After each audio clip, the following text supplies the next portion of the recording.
to celebrate, and a few conflicts which we overcame. The most visible challenge throughout most of the year was finding how to actually get to St. Mark's amidst all the construction on Tremont Road. Sunday after Sunday, I would look out into the pews and wonder if our attendance would suffer the same fate as many of the businesses across the street in the Tremont Center. I need not have feared, though. It seems we Episcopalians are a very persistent bunch, or whether either blessed in how we navigate things.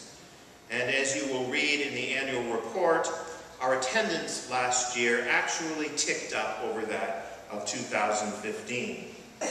That included the additional challenge of both Christmas and New Year's falling on a Sunday, a perfect storm for low attendance in the annual report. The finished project along Tremont and Dorset roads is impressive.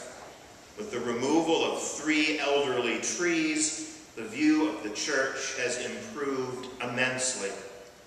Our challenge will be to find creative ways to use our new visibility before the 12 new trees planted by the city grow and hide us even more than the 3 old ones did.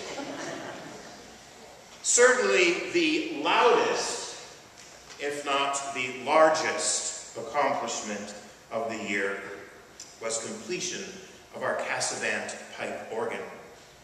The dream of many, for almost 30 years, saw an amazing outpouring of generosity and excitement surrounding the project. As with any major change in the church, it was not without its conflict. It is certainly my prayer that we have left this well behind us in 2016 and will celebrate with joy our new gift for the worship life of the church. We have some wonderful recitals, have had some wonderful recitals on the organ already, and more are to come before we get ready to craft a beautiful plaque which we shall put over on the side, describing this project and its many, many contributors. St. Mark's continued in this last year its very high level of hospitality, its great dedication to outreach ministry, and many opportunities for spiritual formation and growth, including another wonderful service trip to Guatemala. Reports on those efforts and the many thousands of people touched may also be found in the pages of the annual report, which will be available at the meeting following the service today. One of the most poignant memories of 2016 must have been the period of several weeks when we bid farewell to 8 beloved souls, who, in the words of a poet, have gone on ahead of us to distant shores toward a brighter light. Their lives, example of discipleship and ministry among us, will continue to be missed. On a practical level, their loss, combining with a few very significant pledges moving out of state, provided a major challenge for our 2017 stewardship campaign. Wonderfully, the congregation, with a number of new members, moved in and filled that gap again with great generosity. Thank you. Yet, as we shall see in the budget report, 2016 depleted reserve funds that St. Mark's has used to balance the budget for the last 20+ years. 2017 is a year when we will now be operating on actual income. and it has made for a permanent change in how funds are going to be allocated for the staffing of our music program. This was a painful decision, and not without conflict as well. All the former wardens of the church gathered, discussed, recommended to finance, finance recommended to vestry. And the result is that while our organist and staff singers will be unaffected, sadly our director of music is being moved from a full-time to what will be a little over a half-time position. This still means, however, that the combined music staffing at St. Mark's is over the equivalent of one full-time position. This ensures our parish will maintain its commitment to having one of the finest music programs in the diocese to enrich our worship together.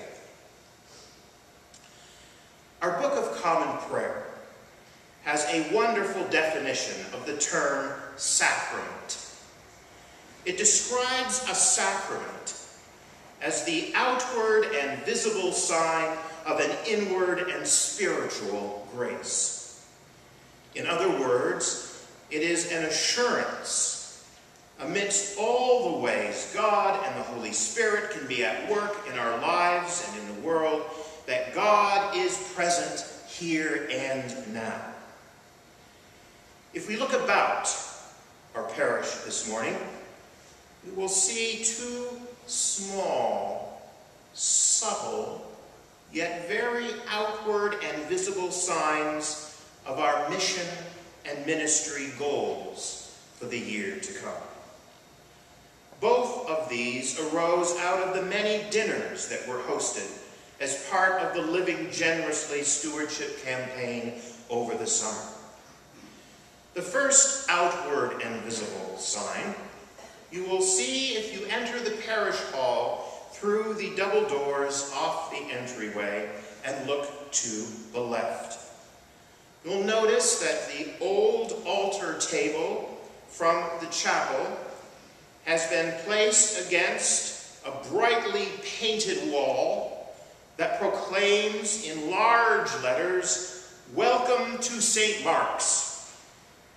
The table is covered with shiny red St. Mark's mugs filled with welcome items.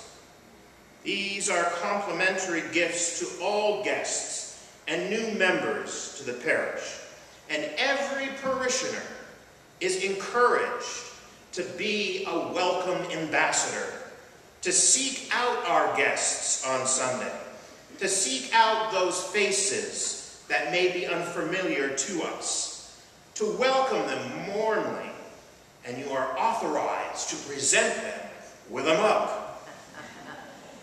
This is one way we more deliberately live into God's abundant grace. We give of ourselves. As we do so, please uplift this aspect of our common life as a parish in your prayers, and make a commitment to strive to be builders of that beloved community that Christ calls us to create each and every day. The second outward and visible sign is located in the Chapel of Reconciliation over in that side of the building. You will notice a new memorial gift has been given to us. A very plain and simple new altar is in place. But it's not against the wall as the old altar was. It's been moved out. The chairs in the room are no longer in rows like soldiers facing forward, but made into a conversational arrangement to help build community. Why this change? One of the goals we heard again and again this past summer was the desire to build greater community and deepen relationships with one another. We believe by doing this, we will deepen our relationship with God as well and welcome God and the Holy Spirit more nearly into our midst. Interestingly enough, the altar forms a fourth side of this cluster of chairs. Could it be representing an outward and visible sign of God in our midst? My goodness. We Episcopalians do like our symbolism, don't we? As the vestry and various committees of the church look for ways to live into the goals of welcoming, building community, building deeper relationships, making disciples of Christ, it is my prayer that we all embrace the Holy Spirit more nearly as well. For as we all know, when she shows up, good things happen. And for that, we give thanks. In conclusion, I would like to offer special thanks for 3 specific people through whom the Holy Spirit has been present at St. Mark's in the last few years. Craig Zimfer, our senior warden, Jill Hinton, our junior warden, and Dot Yeager, our treasurer. It is hard to imagine a more dedicated trio. They have inspired, encouraged, warned, and helped Christopher and I, and indeed all of us, bear many a responsibility at St. Mark's, celebrate many a gift, get through the crises. I thank them warmly, and I value their presence, and I value their friendship. A look back, a look ahead. These words have only scratched the surface of a year past, filled with blessings, and provide only a glimpse of a year to come that is filled with hope and promise. 2017 will see my 10th anniversary as your rector. Where have the years gone? Yet, as always, in the words of Luke 22, it is a privilege to be among you as one who serves.